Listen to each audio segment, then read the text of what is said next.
салом бинандагони азиз, барномаи ахбори озодиро манзури шумо мекунем. дар 15 дақиқаи имрӯз 7 октябр ин мавзӯъҳоро ба баррасӣ мегирем. аввал имтиҳон, баъд кор. Русия муҳоҷиронро барои фаъолият дар сохтмонҳои ин кишвар имтиҳон хоҳад кард. дар шароити баста будани марз, як ширкати сайёҳӣ иҷозати ташкили сафар ба Узбекистонро пайдо намудааст. Самарқанд ман ҷавонимо бисёр рафтагиам. Унҷо 100 бор равадам бо медидагӣ ҷоҳош бисёр. ва ҳамчунин хоҳем дид, ки чаро анорпарварони туркман дар вилояти Хатлон бо вуҷуди ҷамъоварии ҳосили хуб барои ба бозор баровардани меваи парвардаашон саросима нестанд. бозори дохилӣ ва хориҷиро махсусан ба хориҷи кишвар ба Федератсияи Россия интиқол мекунанд. русия муҳоҷиронро барои кор дар сохтмонҳо имтиҳон мекунад. санҷиши тахассусии муҳоҷирони тоҷику беларусиро интизор меравад то охири имсол ба роҳ монанд. дар ин бора Антон Глушков, мудири анҷумани миллии сохтмончунии Русия 7 октябр ба хабаргузории ТАСС иттилоъ дод. бахши асосии муҳоҷирони тоҷик дар Русия дар сохтмон кор мекунанд. хабаргузории ТАСС аз қавли Глушков навишт, имтиҳони муҳоҷирони узбек моҳи ноябри имсол оғоз хоҳад шуд. ҳамин ки санҷишро бо муҳоҷирони узбекистонӣ анҷом додан натиҷаҳояшро нишон додем, бо ҳамкасбон аз Тоҷикистону Беларус мулоқот мекунем, гуфтааст Глушков. ба иттилои Антон Глушков, 80% коргарон дар сохтмонҳои Русия тоҷикон, узбекҳо ва беларусҳо мебошанд. қарор аст то як ҳафтаи дигар гурӯҳе аз ҷавонгардони тоҷик озими тамошои Самарқанду Бухоро шаванд. ҳарчанд то хуруҷи бемории COVID-19 дар минтақа ҳамарӯза марзи ин ту кишварро то 10 000 нафар убур мекарданд, аммо аз баҳори соли гузашта ин сарҳад барои омаду рафт баста боқӣ мемонад. ҷузъиёт дар гузориши Бароди Юсуфӣ. дар ҳоле ки бо иллати пандемияи коронавирус марзи миёни Тоҷикистону Узбекистон ба таври комил боз нашудааст, ширкати сайёҳии Матин Тревел тасмим гирифтааст сайёҳони тоҷикро ба тамошои шаҳрҳои Самарқанду Бухоро барад. барои анҷоми ин сафар ширкати Матин Тревел аз ситоди мубориза бо зидди коронавирус дар Тоҷикистон иҷоза дарёфт кардааст. дар ҳақиқат сарҳад имрӯз аз ҷониби Тоҷикистон, яъне ба самти Узбекистон сафар кардан озод кушода нест. новобаста аз ин мо дар ҳамоҳангӣ бо кумитаи рушди сайёҳӣ назди ҳукумати ҷумҳурии Тоҷикистон ва дигар мақомотҳои дахлдор тавассути мактубҳои расмӣ заминаи ҳуқуқии ҳамин сафара ташкил кардем. ҳамчунин бо манзури пандемияи коронавирус ширкати Матин Тревел масъулияти аз сайёҳон гирифтани намунаи озмоиш аз бемории COVID-19 дар марзи Узбекистонро бар уҳда дорад. ҳоло дар сафари нахустин 15 нафар сайёҳ аз тариқи ин ширкат ба шаҳрҳои Самарқанду Бухоро хоҳанд рафт. шумораи хоҳишмандони сафар ба шаҳрҳои таърихии тоҷикон ба маротиб зиёд аст. Самарқанд ман ҷавонимо бисёр рафтагиам. унҷо 100 бор равадам бо медидагӣ ҷоҳош бисёр. Конечно, мехостам. Самарқанд шаҳри бостонӣ аст. Мадарам рафта тамошо кардагӣ аст. Пештавор рафта тамошо кардагӣ аст. Ҳар ки насиб карда боша боям як мераем иншоаллоҳ худоха. ин дар ҳолест ки соли ҷорӣ сокинон дар гузаргоҳи марзии Фотиҳобод бо Узбекистон шикоят карданд, ки барои убури марз аз онҳо ҳақ меситонанд. ба дунболи расонаӣ шудани ин шикоят масъулони гузаргоҳи марзии Фотиҳобод аз вазифа барканор шуданд. дар тӯли 2 соли ахир бо иллати ҳамагири коронавирус шумораи сайёҳони хориҷӣ ба Тоҷикистон ва сайёҳони дохилӣ ба хориҷи кишвар ба маротиб коҳиш ёфтааст. дар соли 2020 330 000 сайёҳони Тоҷикистон ба Узбекистон сафар карда ва 237 000 сайёҳи узбекистонӣ ҳам ба Тоҷикистон ворид шуданд.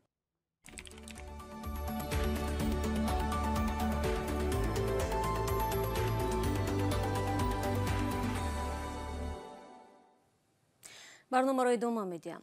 бино ба гузоришҳо, яке аз намояндагони Толибон дар Афғонистон Тоҷикистонро ҳамсояи хубе номида ва гуфтааст, ки онҳо сай доранд таниш байни ду кишвар кам шавад. телевизиони Тулу аз қавли Рӯҳулло Умарӣ, як узви комиссияи фарҳангии Толибон, айни замон гуфтааст, онҳо иҷоза намедиҳанд, ки касе ба умури Афғонистон мудохила кунад. توجیکستان پیشتر گفت که حکومت طالبان را هیچگاه به رسمیت نمیشناسد مگر اینکه در آن تاجیک تباران حضوری سزاوار خود را داشته باشند. قبل از برنامه صحبت داشتیم با مصطفی سرور، همکارم از رادیوی افغانستان آزاد، و از او درباره گزارش‌ها دایر به تلاش‌های طالبان جهت مذاکره با تاجیکستان پرسیدم. خب یک عضو کمیسیون فرهنگی طالبان به تورونیوز گفته که وزارت خارجه طالبان با تمامی کشورها در ارتباط است و اینکه برای ساختن روابط به گفته او خوب کار میکنند.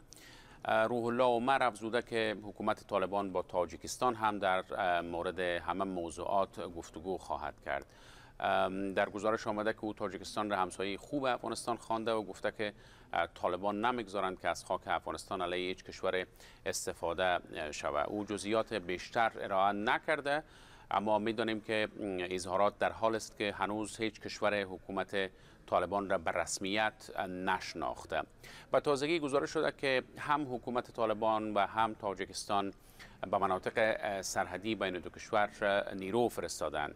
مولوی نثار احمد احمدی، معاون والی طالبان در بدخشان که هم سرحد تاجیکستان است، و تازگی به رادیو آزادی گفت که واحدهای نظامی به گفته او استشهادی را به نام لشکر منصوری در بدخشان تشکیل کردند. احمدی به ما گفت که این افراد نه ترس و جان فدایند و حاضرند که حمله های انتحاری بکنند.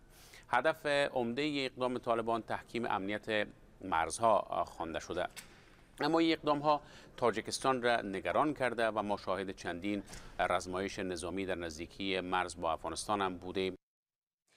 سوال دیگری که از مصطفی سرور پرسیدیم این بود که تا کجا موضع‌گیری تاجیکستان که برخلاف کشورهای زیاد طالبان را سخت تنقید میکند در مطبوعات افغانستان بازتاب می‌یابد. خب اگر کم برگردیم به گذشته، چند هفته قبل طالبان کابینه سرپرستشان اعلام کردند که 33 مرد در آن حضور دارند. تمامی اعضایش عمدتاً از رهبران طالبان و اعضای طالبانند. برخی از کشورهای منطقه به اقدام طالبان واکنش نشان دادند، از جمله امام علی رحمان رئیس جمهوری تاجیکستان خواستار ایجاد حکومت فراگیر و همشمول در افغانستان شد که تمامی اقوام، اقلیت‌های مذهبی و زنان در او اشتراک داشته باشند. این اظهارات عکس‌العمل‌های طالبان را به دنبال داشت و در مجموع این بگومگوها در برخی از رسانه‌های افغانستان بازتاب یافت. مثلا عبدالسلام حنفی، معاون نخست وزیر طالبان، این اظهارات رحمان را نکوهش کرد و او را مداخله در امور افغانستان خواند. حتی هشدار هم داد که هر اقدام واکنش خواهد داشت. او جزئیات بیشتر در این مورد نداد. حال دیده شود که اقدام بعدی چه خواهد بود. طالبان وعده دادند که از خاک افغانستان علیه هیچ کشور استفاده نخواهد شد، اما حضور برخی از گروه‌های تندرو افراطی مثل جنگجویان وابسته به انصارالله که گفته میشه در بخش‌های از بدخشان حضور دارند و همچنان جنگجویان وابسته به داعش نگرانی ایجاد کرده. تشکر میگویم از همکارم مصطفی سرور که از رادیو افغانستان آزاد و یا بخش دری رادیو آزادی با ما صحبت میکرد. بینندگان عزیز، اگر شما میخواهید درباره وضع کنونی افغانستان معلوماتی بیشتر بگیرید، پس رو بیارید به وبسایت رادیو آزادی زیر نشانی www.azadi.org. در اونجا خبرهای مفصل نشر میشوند.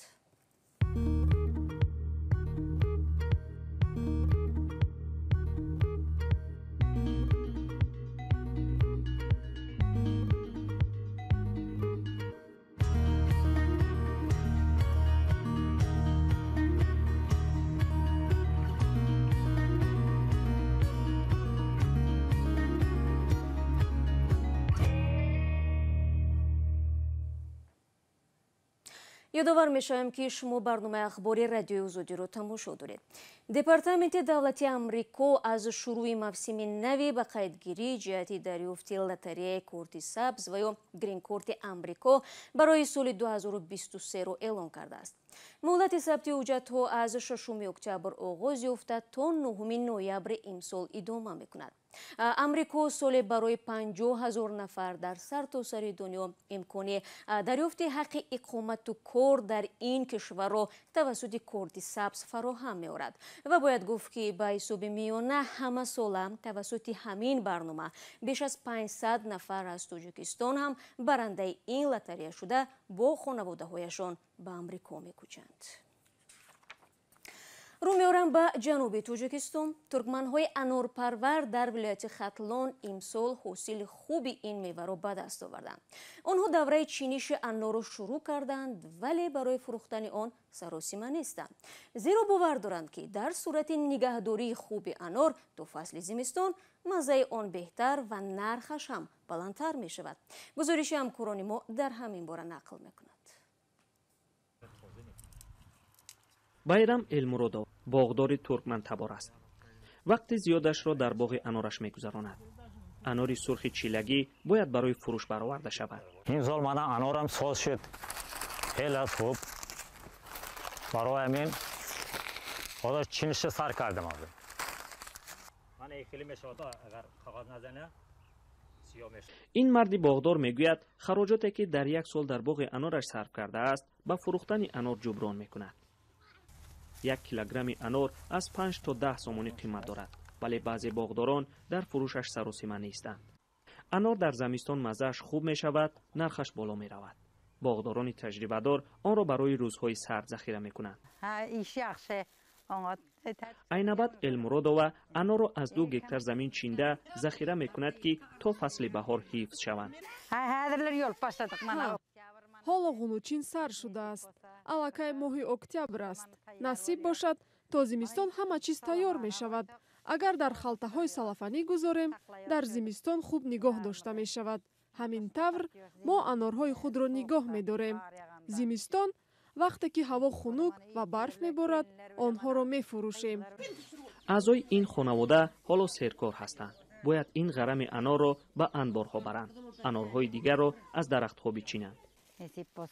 насиб бошад мо келин ва духтаронам кор мекунем, вагарна касе наметавонад ин ҳама корро кунад. мо ҳама якҷоя кор мекунем. мана барои ҳашар омаданд. ҳамсояҳо ҳастанд.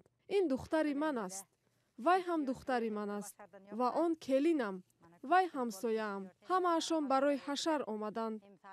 туркмантаборҳои ноҳияи дӯстӣ дар ҷануби тоҷикистон аз анорпарвароне ҳастанд ки ҳам бозори дохилиро таъмин мекунанд ва ба хориҷ содир мекунанд. минтақаи анорпарварӣ аз ҳама калонтаринаш дар ин ҳудуди ҷамъияти мо истеҳсол мешавад, парвариш мешавад ва бештар мардуми туркмензабон ба ҳамин шуғл, ба ҳамин кишоварзӣ анорпарварӣ машғул ҳастанд ва ҳамасола онҳо аз ҳамин меҳнати ранҷи анори худ фоидаи хубе ба даст меоранд ва шароити зиндагӣ шон нағз мешавад. бозори дохилӣ ва хориҷиро махсусан ба хориҷи кишвар ба федератсияи Россия интиқол мекунанд. бахши аъзами иқтисоди хонаводаҳои туркмантабори ноҳияи дӯстӣ аз парвариш ва фурӯши анор аст. мақомот дар хатлон мегӯяд ки масоҳати боғи анор бештар мешавад. то имрӯз дар вилояти хатлон 1260 тонна анор ҷамъоварӣ шудааст ки масоҳати анорбоғ дар ин вилоят 1550 гектар будааст. анори ноҳияи дӯстӣ, шаҳри норак ва ноҳияи шамсуддини шоҳин зиёд ҳосил медодааст. анори имсолаи хатлон дар баробари таъмини бозори дохилӣ ба хориҷ низ бурда мешавад. маҳмудҷон раҳматзода, озодӣ, вилояти хатлон. ва ширкати шабакаҳои миллии барқи қирғизистон 6 октябр гуфт талабот ба нирӯи барқ дар саросари ин кишвар як бор афзоиш ёфтааст ва бинобар ин аз сокинон даъват менамояд ки барқро сарфа кунанд. ба огаҳии ширкат моҳи сентябр ҳаҷми талабот ба нирӯи барқ дар қирғизистон 890 миллион ҳазор киловаттсоатро ташкил додааст ки назар ба ҳамин давраи соли гузашта 34 миллион ҳазор киловаттсоат зиёд мебошад. қирғизистон давоми солҳои ахир ба далели поин рафтани сатҳи оби обанбори тоқтакул бо мушкили норасоии нирӯи барқ рӯбарӯ шудааст. ҳаҷми захираи об дар обанбори мазкур 12 миллиард метри мукаабро ташкил медиҳад, дар ҳоле ки соли гузашта 15 миллиард метри мукааб будааст. бинандагони азиз, вақти барномаи ахбори озодӣ инҷо ба поён мерасад. хабаргузоришҳои дигарро чун ҳамеша дар сомонаи радиои Озодӣ метавонед бихонед. гузоришҳои видеоӣ дар саҳифаи Озодӣ видео дар YouTube аст. мулоқоти баъдии ман бо шумо айзон фардо дар барномаи сархати рӯйдодҳост. худро эҳтиёт кунед ва худо нигаҳдори ҳар як кишо.